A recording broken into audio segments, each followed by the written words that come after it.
How many days have we been on a tour now? Well, hell. Well, actually, before last week we were up in Green and we came back for a month. Is that what you do usually? Or do you just space it out? Usually, about 4 is the most we do per month, usually. You said you're going to be recording Yeah, we start tomorrow. tomorrow. that's pretty good. Yeah, that's pretty soon. For Electric. Yeah. Are you happy with Electric as a company? Turn that machine on. They feel that they signed us somewhere or nothing, so they deserve something. We feel that we made the whole company. That's pretty much true because, seems as their office, man. You got the single distribution going for them, I know that. Because before that they didn't have they had singles, but they had no distribution and stuff. Plus European. But,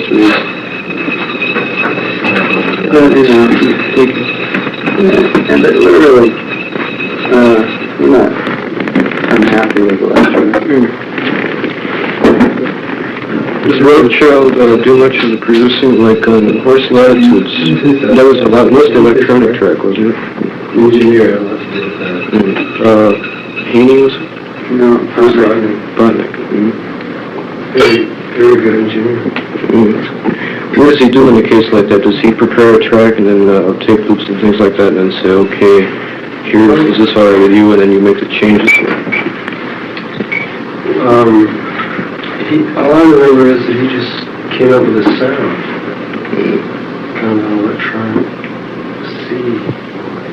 Yeah, that really scared the shit out of me the first time I heard it. A few people told me. I heard it on earphones and just, at late, very late at night, it was dark out. Right? Well, we just had a bunch of people in the studio and we just rattle on chains and bang. Yeah, first we went out and we played on the inside of the piano and the inside of the harpsichord. And then we did chains and then Bruce meshed it all up and then... Are you going to be doing more tracks like that? I haven't written any. Who knows? I don't know. It's possible. I haven't written any chain nowadays. Chain. I think we'll probably do sound effects, but I don't know if we'll get into electronic music too much.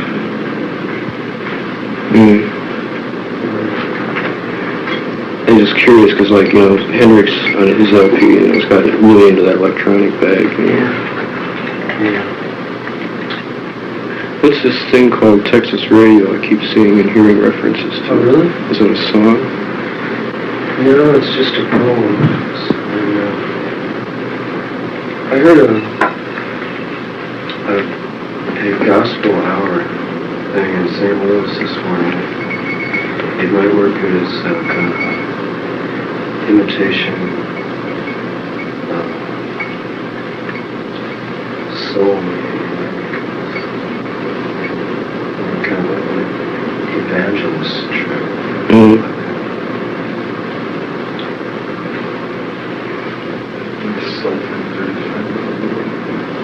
You got any more long tracks on tap? We might have one on the next album. If we do a live album, we'll do a long one called The Celebration of Desert on one side. Is that the one that was the poem on the last? Are you going to be doing a live album? That's something I've heard announced a couple times and I was looking forward to. Probably after this next one. It's hard to say. Should be number 5.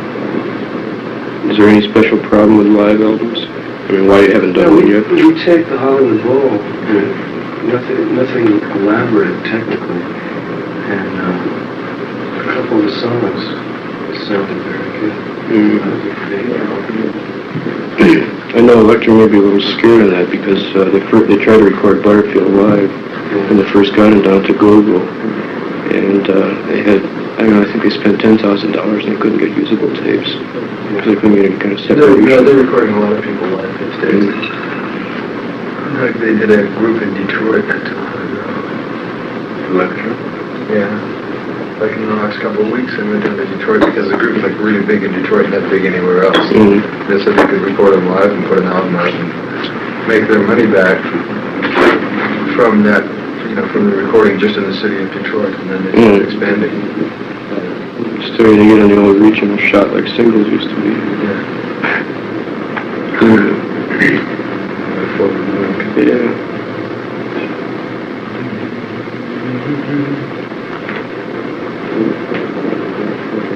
So you're satisfied with Rothschild as a producer?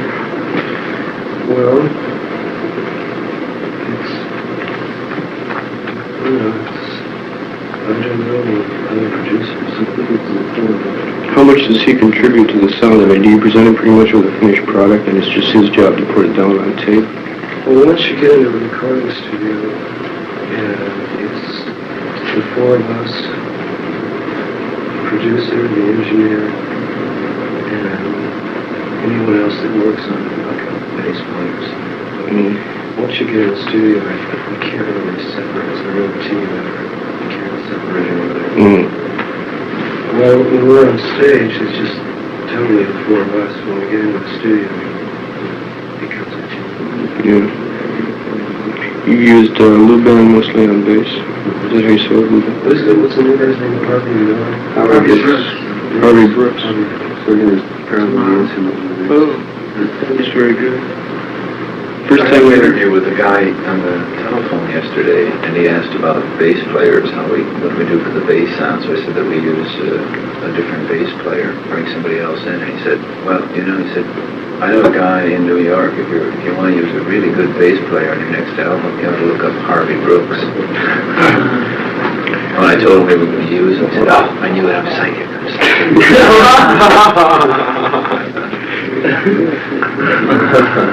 The way I first heard Brooks was at Balloon Sessions for Highway 61.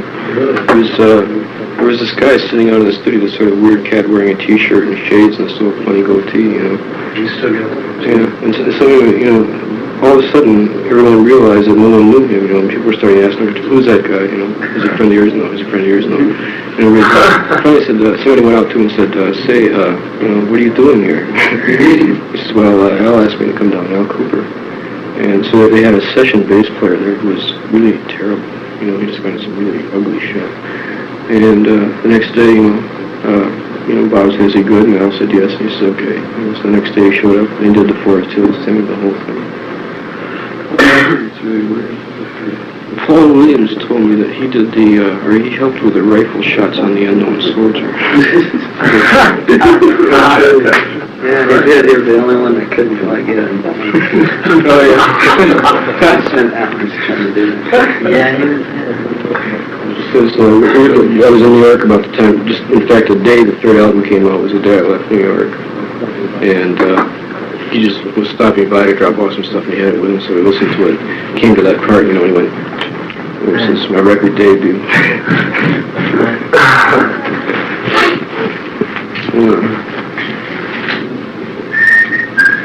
The heavy one. How's that magazine doing? But I'm gonna have to have a little help setting it down some for you. Would you You're help? going to Blood Guard. How about take Shed a hold of Helms the is little editing it now. It's a little. Crawdaddy. And I'm gonna take you. Paul Williams has gone out, he's moving somewhere in California without a phone, and supposedly writing a novel. And apparently they're supposed, he says he wants to get away from just the music bag and get into, How about right there? you know, more avant-garde things. This I brought you. So these Helms is editing it. And there's mustard, there's ketchup, and say on the turkey sandwich, we didn't have any whole wheat toast. That's all you really care about. Just regular bread.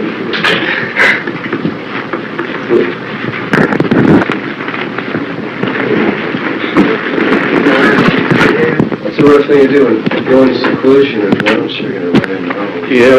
See, down there. That's really bad. I don't know if he announced it or somebody tracked it out of him or something, you know, type thing.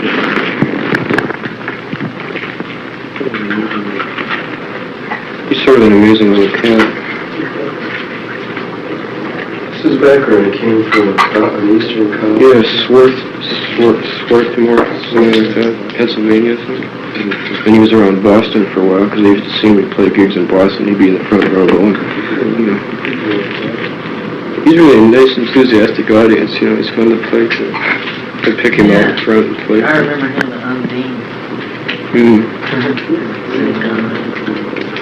He had one night I was down to the Go-Go with him. The airplane was, you know, doing their first gig in New York. And he was like down on his knees in the aisle, with his eyes closed, swaying back and forth, clapping his hands. And the manager says, you know, hey, come on, cut it out. This is what do you mean, you know, they need encouragement. You know, this is a bad scene, they need some encouragement. You know. Where are they from? At the Go-Go. Yeah, Howard Solomon. Solomon says, you have to cut it out, you have to leave. There's a big screaming fight. You know. Pay attention. It was funny. The airplane. It was really a close scene. Have you played the book? Just the scene mostly? On beings and the scene.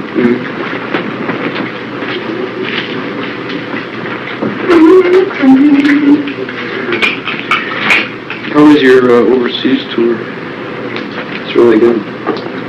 London was the best, I'd say. At the Roundhouse, was it? Yeah, they really liked it. The rest of it was neither here nor there. So. Oh, I dug it. Limited enthusiasm. No, I don't say that. You guys keep saying that. In Scandinavia, they... Well, they dug it, but they didn't understand it. Oh, but... I mean, it's like, let's see, what kind of small town? I think it was like playing Canton, Illinois, you know, the high school kids dug it. I don't Oh, know. what are you talking about? No? No, there's a lot of kids there that, you know, they knew what was happening.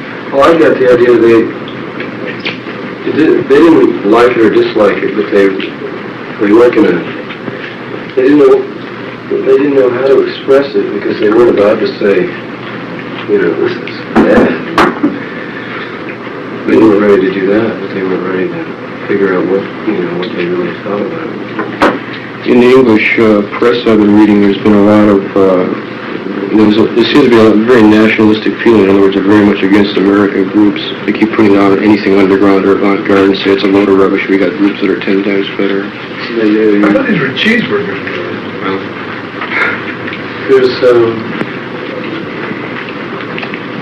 they have an inferiority complex.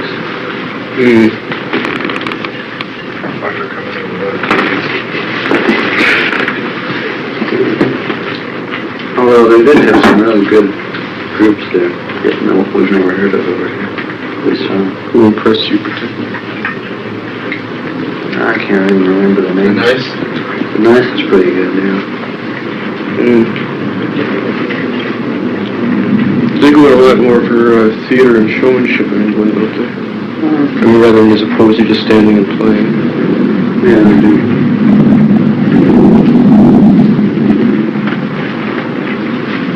It's one reason why they're successful over here and they're live performances.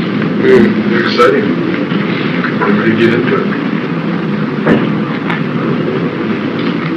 Cool is pretty bad. They really take music seriously over there. It's not just like the province of children or something. They, a new album is like a new book or something. Discuss it. It's getting to be more that way here. I mean, like Crawdaddy, for example. I must admit, there's parts of Crawdaddy that I've read. There's one review of a Hendrix record I've read 4 times, and I can never read it all the way. I mean, I can never find out what's happening. It just keeps spinning me off the page. You know? I have no idea what it's about. It's like those, French film magazines, they're so involved that you have, by the time they're translated, you have absolutely no idea what the guy's talking about, if you did in the original. Yeah, usually the review is just an excuse for an error in someone's personal philosophy about anything. Right. You still involved in any film work? No, just not really.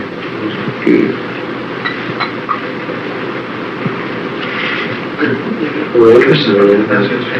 Well, whatever happened to that film that Newirth did for one of the tracks in the last album? I don't know, I saw a rough cut of it, but I don't know. It was just 8mm. Well, I think it was an upprint of the 16, because I saw it at Pennybaker's in New York. did you like it? Yeah. I I never saw any of the others, but I saw that one. I think it was Not to Touch the Earth.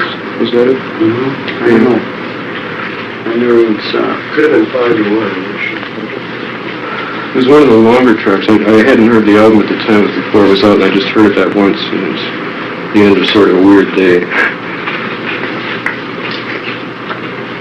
Have you seen Newirth lately? I hear he cut an album. That's what I'm trying to track him down. I got a friend in California looking for him. Was it probably now, really? I don't know if it was Electra or who, but singing and rapping. Really? I'd like to hear that. Oh, I gotta hear that. I've got an old tape of him doing a song called Cowboy Boots. He used to run around in my cowboy boots and going down to Hollywood in my cowboy boots. I'm going to get married in my cowboy boots. I'm going to be a great screen lover in my cowboy boots. It goes on for like 25 minutes.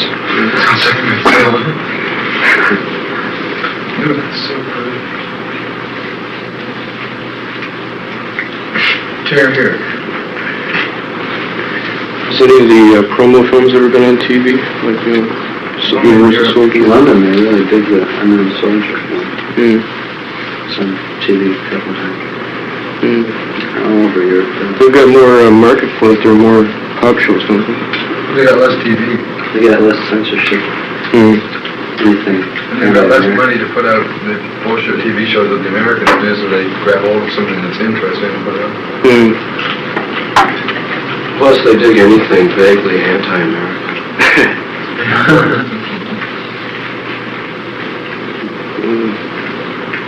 Where else were you besides London? Frankfurt, Amsterdam, Copenhagen, and Stockholm. How was Germany? Noah was telling me Reddy was telling me some pretty horrible stories about it. Yeah, it's not too great. He said it's worse for an Englishman. It's like if you're English in Germany, they just want to kill you flat. There's nothing happening. I heard they dig the Beatles. Like Copenhagen and Stockholm have, underground and all that. Germany is just nothing.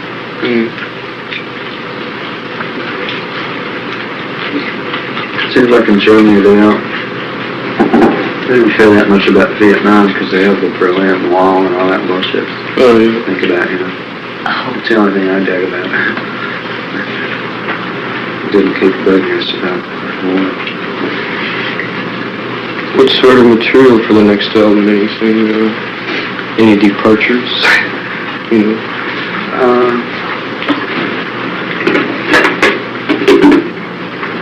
Yeah, probably a lot, but I don't know whether we're gonna do it. It's like, we're gonna find out when we get into it. How many sessions does it usually take you to do an album? Is there any such thing as a usual? Usually try to do about 3 weeks altogether. Second one took about 3 months. The third one took about 6 months. Yeah, it keeps taking longer. That's what I noticed, man. The first one we just went in and we did it in like 8 straight hours. Right. The next one it was 3 sessions of 9 hours each. And then it kept getting longer.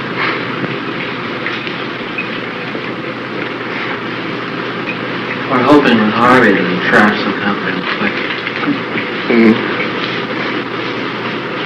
He's a very intuitive cat. Everyone gets imbued with a sense of their own importance. So instead of taking the 3rd take, it has to be the 7th take.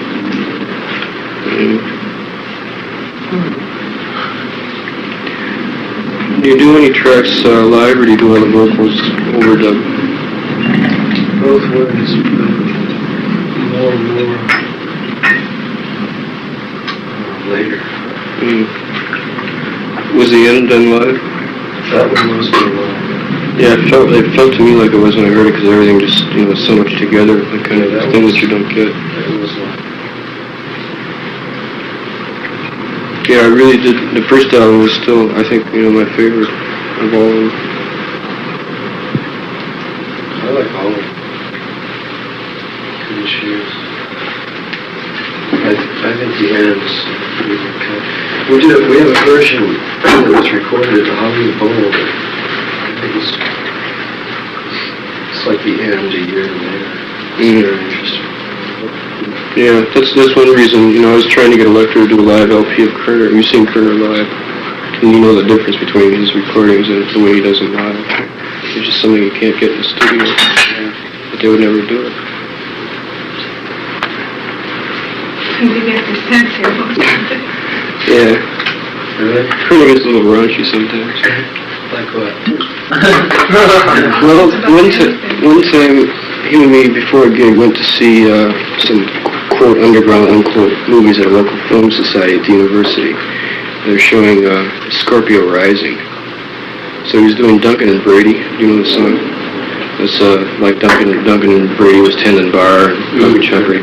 Anyway, he does a long intro, very long story about all these guys, how Brady owned the only bar in town, and everyone lived in the town except for one man, and that man was a sheriff, and he lived down at the place at the jail. And he'd go to the jail, he'd sit there and he'd say, well, what am I going to do tonight? And he'd answer himself, say, well, I don't know. I'm going to go down and bust somebody. He just goes on and he just raps. So anyway, this night was the Scorpio Rising version of that. And motorcycles and mustard and the whole trip. Where did he do that? It was just a local coffee house we used to work in. You guys work clubs much anymore? Is it mostly concert dates? All concerts. Which do you prefer? Oh, we haven't done a club in so long, I don't know. That would be now. One advantage clubs have is you can practice for an audience. And in a concert, it gets hard to do that. So you only have about an hour, and people only hear what they're used to hearing. So you find that you have to do most of the numbers from the albums and things. You don't have to, but it makes everybody a lot happier. Like tonight, will you be doing much new material? We'll do a couple minutes.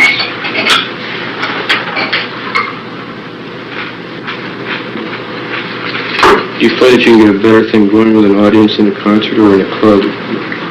Well, a concert is just this crowd phenomenon. Whereas a club is more of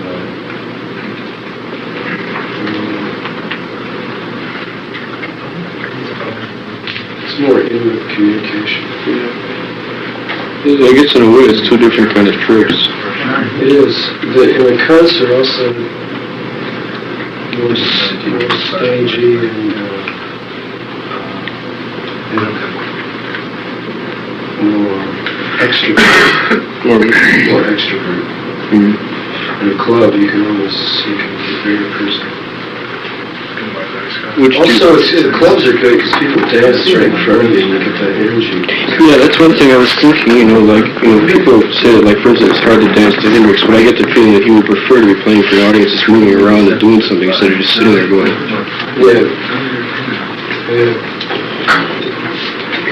Yeah. That's one of the main differences in a concert. No one can move around and they can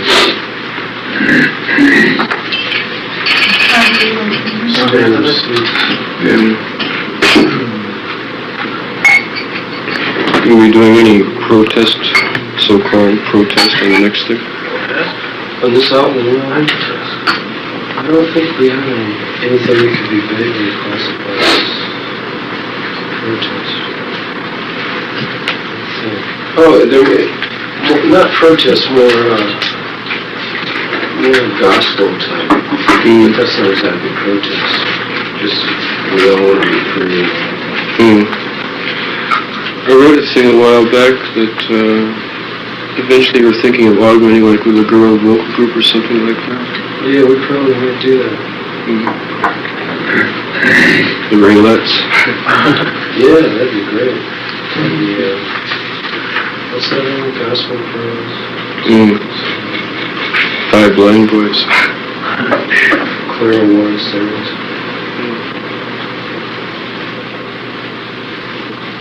So is the music moving more towards gospel, or is that just... I don't mean it really sounds like gospel, but just the spirit of gospel. Hand clapping, we're all in the same boat.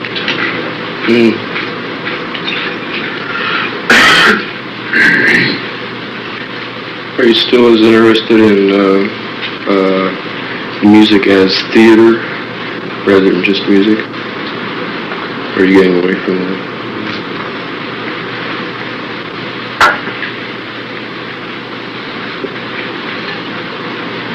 Well, we've done so much talking about it, I guess we're going to have to come to see.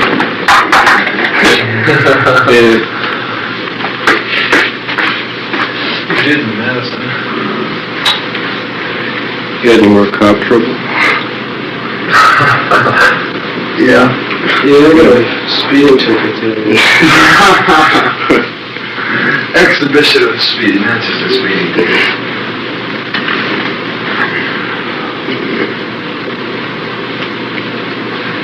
Just out of curiosity for myself, did that help or hurt? That I busted think a little bit. if you only do it once, it helps. I think if you start doing it over and over, people think you're some kind of pervert. Once is fine. Did you lose many gigs on account of it? I don't think so. No, but you have a lot of trouble. Like last night in St. Louis. Man, that rider. Well, I got this little letter from our agency. We got it from, Is it true we can't play in Phoenix? yeah. Why? This is really cool.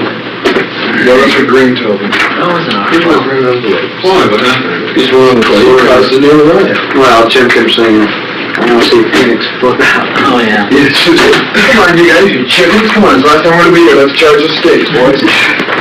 Yeah, well, you guys are worse than newspapers, man, because I didn't say anything. Oh, you, No, it's not like a rugby standard. It's terrible, just terrible stuff. It's funny, everybody had such a good time, even the cops. I know, Everybody got beat up, but they got to push them around a little, and it was all groovy. Everybody got their rocks on. This was in Phoenix? The hall has sent a special letter stating that if, in the judgment of the hall manager, the content of the performance is immoral, indecent, or illegal, the show will be ended immediately. We got that in Columbus, Ohio, and here. Really? I mean, in St. Louis. See, the thing is, there's like a hall managers association. Yeah. And they all get together and decide what groups they like and what groups they don't like. And this association sent out a letter, which I'm trying to track down, stating that the Doors are troublemakers. So, the promoters have had to do a lot of pushing and fighting to get into the halls. And, you know, many personal guarantees that if anything happens, they'll be sold responsible for it. They almost had that kind of problem here because of the Hendrix thing last week. The guy almost canceled out the hall because he said, there's thousands of dollars worth of damage to the auditorium, which is a bunch of shit. They don't do anything. They don't damage The kids anything. finally get up there, they just go, It's oh, souvenirs. you know, they don't do Yeah, anything. so, one of the aluminum railings got bent, and a chick got cut a little bit and somebody fainted. And so, they were, big thing. The thing is, they always seem to hold the group responsible for that. They don't hold their shitty security forces Right. responsible for it. Well, In New York, it wasn't the manager's fault. Yeah, because he loosed the security. The promoter had it all set up, with guards in the aisles and, facing backwards and, people watching. With clubs and all. I don't know what clubs, but, just there so that if anyone tried to charge the stage, so to keep everyone moving back instead of forward. well, we travel with our own security people to make sure that kind of stuff doesn't happen. And so at least more to make sure they don't get on stage. They can charge all they want, but if they get on stage, then, the group and all our equipment and everything else is in danger. I read something about that some cat attacked your equipment somewhere after... Oh, well, the Singer Bowl, they were trying to run off with our amps. Chicks, one on each end of an amp. That was funny. It was really weird. But, we've got a lawsuit pending from Singer Bowl because a cop struck this chick or something. you know, There was a nothing big happened fight until the group was afterwards. off the stage. We go off and then the they started stage, busting 10 up minutes chairs. later, they started breaking chairs and going crazy, and so we got a whole bunch of trouble. We got a terrible review. Council over. Oh, we got, Hey, last night was really weird. You know, just before we started, the big fat cat, whatever his name is. What's his name? Camel. Camel. Oh, Camel. Cam. So he comes up to me and he says, whatever happens, you're on your own. There aren't any police here tonight. And I looked around and it wasn't a Right. night. Yeah, But two kids came on stage. And all of a sudden, a door opens and 20 of them come running With out. their hands on you know what the happened? stage, you know, ready to do It all it. happened because well, first of all, I came up and I said, which were the people that are guarding the stage? There was Boots and Cam, and 2 cops on each side in these little rooms. And they weren't really guarding the stage, they were just kind of hanging out. But doesn't Boots and Cam tell all those That's what cops? I just told, Yeah, that's what we're really okay. gonna get into it with George. Oh, you've got to.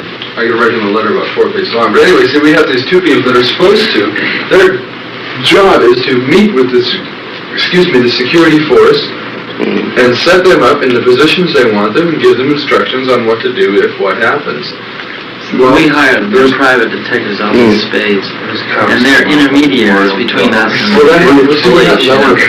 forget. They're really groovy. They cool them all out. They let them run up it. And so we warned the police and everything, and they called in more enforcement. We got the ushers all set up, and pretty soon we had about 10 or 15 people on each side of the stage ready to help.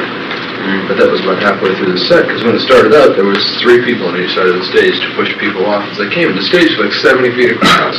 Huge stage. Hey, I and the didn't- kids are this far from the stage is that high, and there's a step right here. To get in that stage in a flash. Yeah. Unbelievable. And I just, Why were the vocal PA so far away?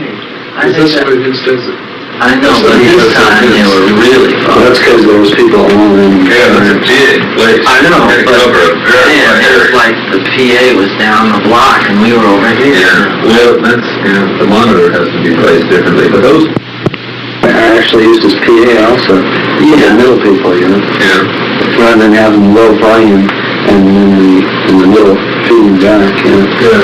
It's better to have them out and We get pretty good sound in most all the halls we play. As a matter of fact, the voice is usually louder than the instruments. well, we have It's been a drag. You know? Well, we have drag when you're singing, but I have never heard the instruments overpower the voice. They don't, because we have 1,000 watts for the voice and 600 watts for the instrument. It's also the audience. If they keep quiet, you can hear a pin drop. If there's a lot of chatter, then it breaks it up. You carry your own vocal PA?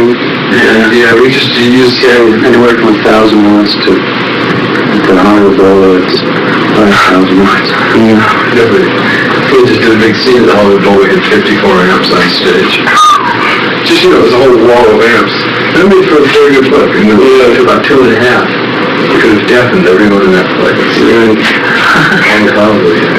It's unbelievable. But the thing is that almost any hall in the country doesn't have a decent PA for a group that puts out the power of the Doors or something. You know, Leonard Hendricks or anybody like that. And we just have, what we use is the same things they use for instruments. They have just the amps, and it's run to a mixer and into the amps. And so you got 4 on each side, 4, big. 2 of them have 215s on horn, and 2 of them have 212s on horn. And it'll cover, there you're matched. The vocals will cover anything the amps will. You can mix from up front then while the show's on. Vince mixes from behind. It's not headphones. But actually, he usually cranks the voice up full blast. Yes, it just puts the voice to feedback all on the instruments. But I've had a lot of times where I've had to tell Vince to turn up things, because sometimes I can't hear the instruments. And the voice is so loud all the time. Then we only have one voice, but most groups usually have 3. A lot of groups have 3 voices coming to the premiere. What's your biggest single problem with tours? Yeah, do you have one single thing that you can name? Traveling, equipment, people? I'd say boredom. All the time you spend on the route, Just that you travel 12 hours a day to get to a place where you play only for an hour. Yeah. Well, like in this tour, we're traveling from about noon till 5 every day. which kind of occupies the afternoon, but it's still pretty boring. Yeah. There's nothing, what is there to do in Milwaukee or Madison or Minneapolis, right? Right. So you just hang out and read magazines. Yeah. Yeah.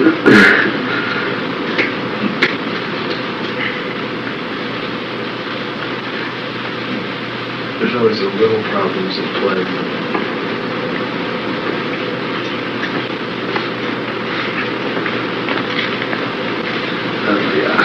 Do you have much equipment has generally? Our contract usually covers the fact that there has to be a big truck waiting at the airport for the equipment and this, that, and the other, so. Yeah, It's usually the airplanes breaking the stuff up that's the worst. But we have a really good You equipment. ever watch those guys on the belts? Oh, God. Unbelievable. They hold the thing this far from the belt and go, snap it down. Just break the shit out of everything we have. Luckily, our guy is really good, and he can fix almost anything we've got. Yeah, Vince is the genius of the industry. Every gig we've ever played, the promoters come and say, where'd you get that guy? Because, like, Robbie's amp was blown a couple days ago, his Power Plus unit. They dropped it, everything, all the, I don't know what any of the stuff is back there, but all those little things in the back that are all wired together were just lying around.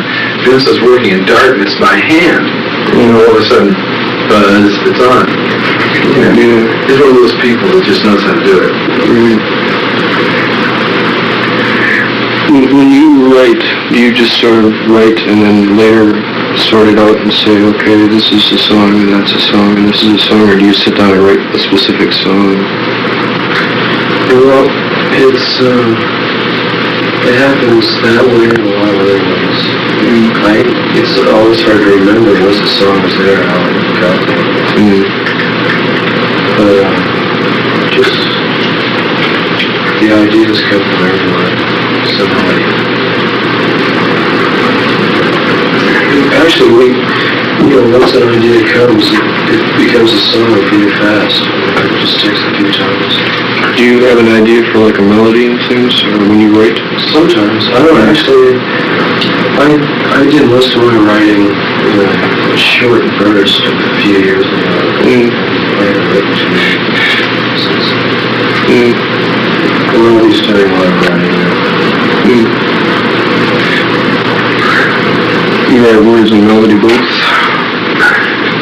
I usually start with a melody and then get the words. Yeah.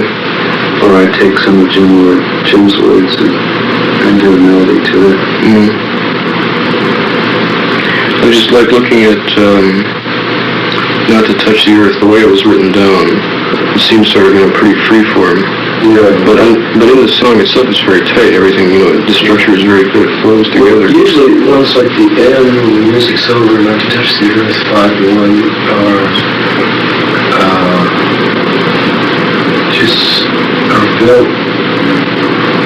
are built like a building or something. Just, all the lyrics aren't there at the beginning, or there's not a song. There's kind of a start, and then it just builds. When do you get time to put material together if you're on the road? Do you tour much? I mean, when you're not touring, do you rehearse? We don't rehearse that much. Well, for this album, For this album, we have. we rehearsed quite a bit. Yeah, we've prepared this album a lot better in the studio. We have a kind of a duplex office in the downstairs areas of practice area. There's been a lot more work towards getting it together before they go into the studio. Yeah, But that's it used to be, when we were playing clubs, we could write songs while we were playing. Now we can't do that as well, so we have to rehearse. well, that's, like when I was working with Dave, we would start to do a song and he'd just, say, okay, E. Yeah. We'd start doing something in E and then some words would come out and I remember some of the words, the key words, and later I'd say, remember those words, and the next day he'd sing a song slightly different using the same tunes, and eventually it would evolve into a song. That's just what we used to do.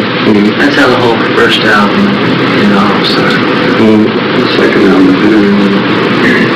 How much of the end was done when you went into the studio? Was that pretty much in the studio?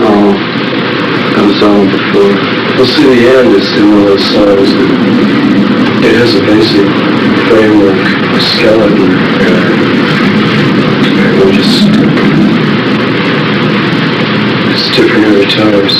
that was just where the song developed at that time. And that's the hard thing. I noticed there was an interview with Rothschild and Crawdaddy, and he said that the song develops that way, and then you catch it at the peak of its performance or something. And then once it's caught, it sort of tends to remain that way. Like you mentioned that you guys are sort of performing it more or less as it was on the record. Well, it's still changing, you know. I think it's better now. Still, than it was when we do on the play, record. we goof around with a lot, you know, improvise with words everywhere. The riffs in there, was that influenced by Indian much? Or was it more flamenco? Yeah, I'd say it's more for me. You were flamenco trained guitar player, weren't you? Yeah, sort of. I mean, I didn't have any unique training there at that time. You got a very distinctive guitar style, and everybody else is trying to sound as much like Clapton and Bloomfield as they can, you know. And is that due to the flamenco thing, you think, the Indian flamenco thing? I'd say so. I'd say one of the main reasons that I sound that way is because I don't use a pick. You don't fill up your pick? Yeah, I used to. Yeah. And then try to get sound I get. Most of my stuff I don't use it first time. Who are those people you mentioned? Clapton, Clapton. Bloomfield. And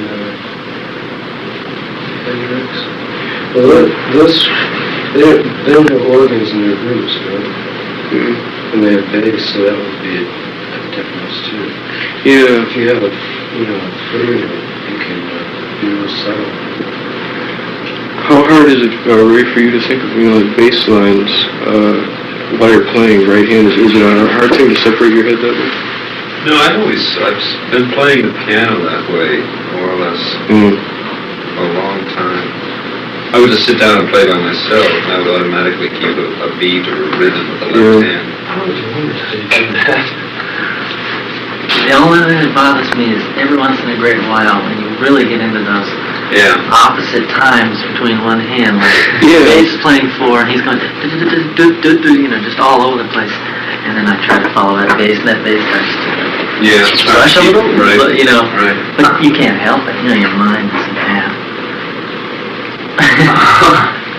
It's really insane. It's sort of like Indian music, because like in Indian music you have to keep track of the rhythm of one part of your mind. If you're the melodic instrument like a sitar or sarod or whatever, you have to keep track of the tal, the rhythm, at the same time be playing things, improvisations, which end on that particular thing, so you've got to, again, segment your head that way. You know, we used to do that, Lenny Tristano, our white piano player. Really a fantastic left hand. He was blind. That's why. Yeah. No, he was, yeah. He'd do just what you do sometimes. Yeah, he'd play a real strong bass line, and then he'd just play weird time signatures with the left hand. And you guys run around and practice or rehearse? He's not, 6:15. 6:15. How'd you know? Psychic. Yeah, you got it. I'm not even get away till 9:30 to play. I'm going about 9. The show starts at 8 tonight. So we'll have to leave here by 8:15. Who's playing with us? The Midwest Hydraulic. Who are they? I don't know. Nobody. Albert King played with us. They're not really very good. And where? Phoenix. Phoenix? The group with Hendrix was what, Cat Mother and the All Night News. He's doing them. Yeah, he was producing Is it. it really good? They're not outstanding, but they're very tight. They're very together, much more so than, most supporting groups tend to be. We're trying to book some groups with us. They're trying to sort of educate the masses, trying to get rolling. But these promoters Wow. like Scenic Sound, they're always interested in the drama. You can't. We want to get... What are they going to do? The promoters going to pay the price that this group gets, and he's not going to want to put Roland Kirk on the Why bill. not? Because Roland Kirk's going to draw about 300 jazz fans. Who cares? Promoter cares, because if he's investing 20 grand in this show, he wants to put somebody in that. But as long as we can, you're pretty sure that when we fill it, Why can't we have Jerry Lee Lewis and Roland Kirk?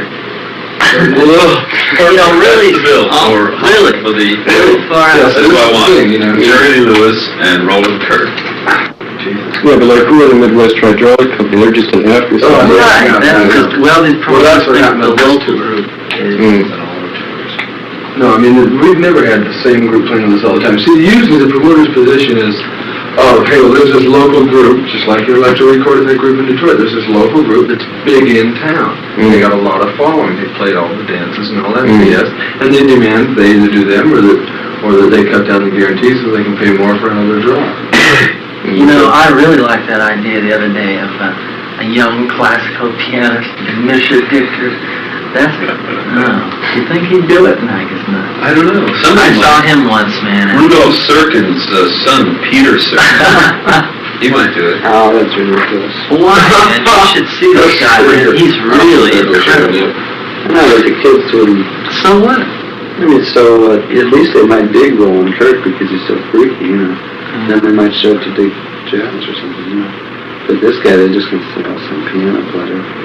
Yeah, but he really gets Yeah, he gets the whole visual thing with his Oh, hair. he does. Oh, no, Well, it's getting pretty terrible. Jerry Lee Lewis and his pumping. Yeah, Did you see Jerry Lewis on the Steve Allen show a long time ago?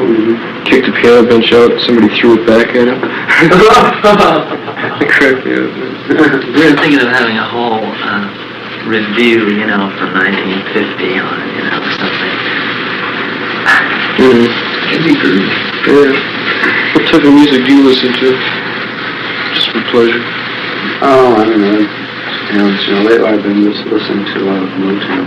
You know. Do you have any favorites? People? Nothing leaps to mind. Has Dylan influenced you much when you write? Sorry for that. Hate to disturb me.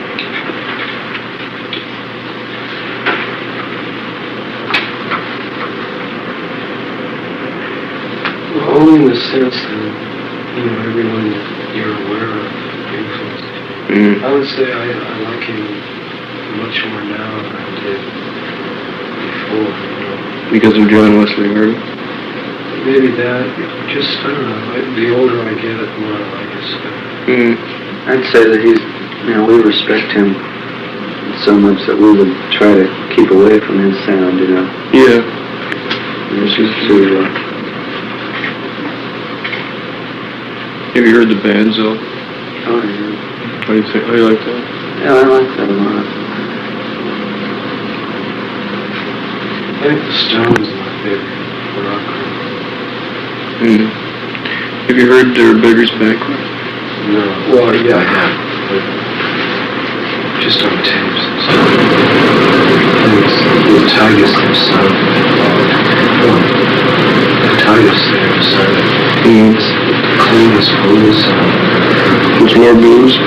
Good. It's all about that guitar on it. Yeah, that No Expectations is really pretty. I really love that.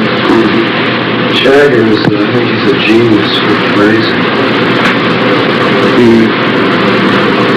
So you don't remember what the song is about and the ideas, but you remember phrases, ways of singing words.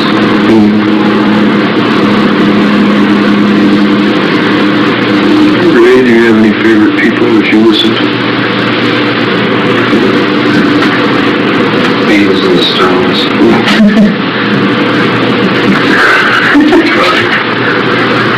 Just everybody. Every, you know, John likes Albert Einstein. I do. Who's Albert Einstein? Who's Albert Einstein?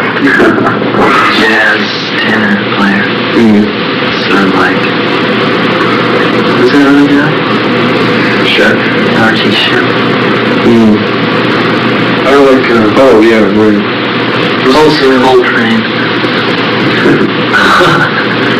Who's that, high and lonesome sounds? Roscoe Bolton? Yeah. For singing.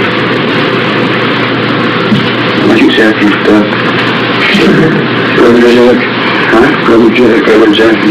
Jack McDuck and Roland Kirk made an album together. Oh, really? Oh, I love it, man. You still listen to folk music much? Yeah, sometimes. I like, Jack Elliott. London, Sunderland Jack, Yeah, I still really dig the Kerner Ray and Glover.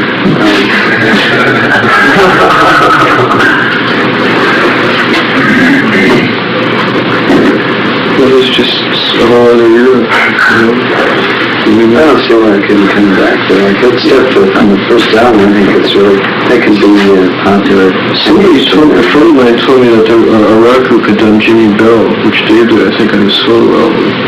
I haven't heard it yet, but, you know, it would seem to me it could be a very good song, you know, with a group. That was on the first album. Was it on the first?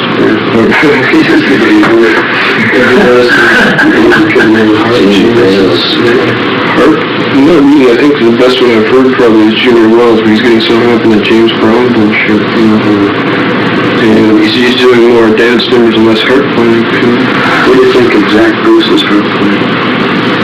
You want an honest guy? Yeah, he's enthusiastic. I don't really think he's really good because it's sloppy. You know, he's never really clean. He doesn't cut off with them. He just sort of keeps going. There's a lot of energy and a lot of sort of speedy sound. But Did you ever hear Van Morrison play harp? Ben, what's the guys? Yeah. The first thing, Of course, I never heard of live. It's really good. Oh, you should hear him do Mr. Guys in person. I'd love to. That's one of my favorite records. So just about that record. What? No, the first one. Excuse me. Van The Vam's album, not the Van Morrison solo. Are they still together, is it cool? Well, some of them, bass player and I guess the bass player is the only original one of the group left. He's got a band going to Texas. Yeah. What happened? He married Governor's daughter. yeah. Yeah. Did you tell me that? No, somebody else told me. By the time we get into the whiskey, everyone was like the band. That one bass player. Forget his name. Diane really got fucked around by everything. Managers, agents, it all fell. Mostly got fucked around by that bomb. Did you ever hear that Caroline interview?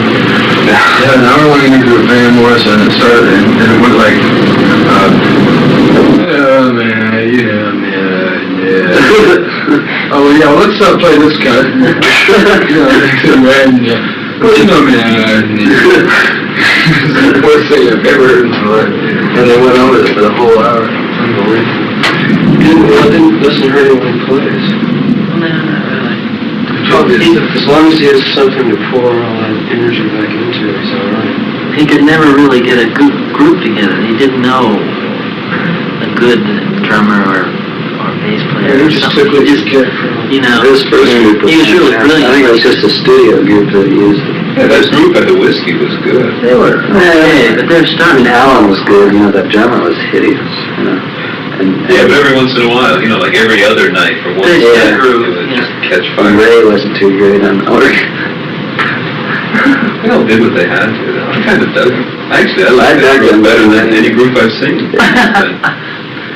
You know, I ran into that guy that took some pictures when we were all playing together in that one set, when we all played at once. Oh, that was He really... still got some pictures of that. I told him to bring them down. Alan and Van used to live with Sonny Boy Williams and Jimmy Reed. Oh, yeah.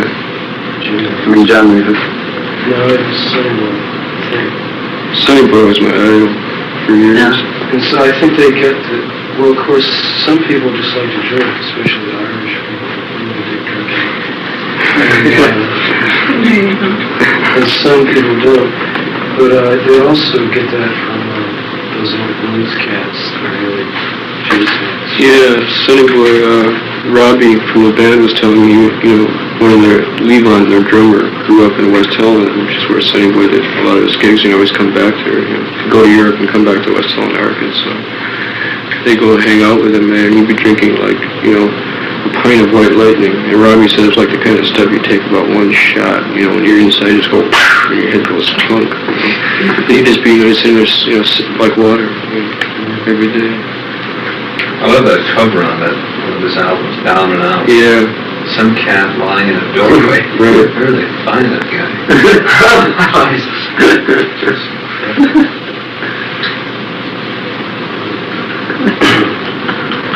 Sonny Boy was really beautiful. I always wanted to meet him, and then just, about half a year before he died, I found out that he was working fairly regularly in Milwaukee and Chicago, which was, like about 8 hours from here by car. So I decided, I was going to go down pretty soon, go down and, make a thing about finding him and get together with him. I kept saying, well, I'll do that one of these days, and I think about it. And then I found out he died. Pneumonia? I don't know. He had TB. Yeah, lung congestion. TB sheets. It could be real sometimes. I agree. It's a very painful song. By the way, in Marvel Comics they have irresistible Spanish fly spray for lures for fishing. I know that. Ancient formula, now legal for fishermen. Aerosol can. God. You guys are doing. Yeah, like this guy told me about this Mexican waiter. He's actually a Tarahumara Indian working in a restaurant in LA. He told me about this drink, Damiano's. It has a worm in it. In a bottle with a worm. Yeah, I believe that. I've seen sake like that. So it's supposed to be an aphrodisiac.